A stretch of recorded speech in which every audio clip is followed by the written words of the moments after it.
Winnebago Revel story continues with the redesigned kitchen.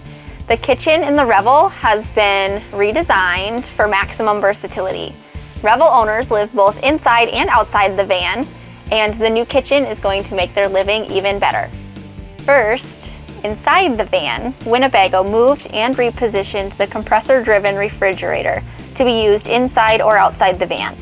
Next, a removable countertop extension has been added to replace the flip-up countertop extension, so you can have it when you want it and it is put away when you don't want the extra space. The cabinets have been replaced with ultra-durable slam latch cabinets. These cabinets are one-piece welded cabinets which are lighter and stronger than the traditional ones. They also feature slam latch positive locks that will keep all your items secure in the cabinet. In previous models, the Induction cooktop took up valuable counter space and the owners wanted the ability to cook outside.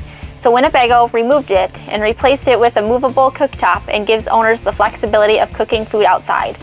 In addition to the cooktop, Winnebago improved the outdoor table. Now the table is suspended by a strong cable versus a pedestal leg. This allows for table usage when owners are parked on uneven terrain. Winnebago has added many new features to the Winnebago Revel. Stay tuned as the Revel story continues.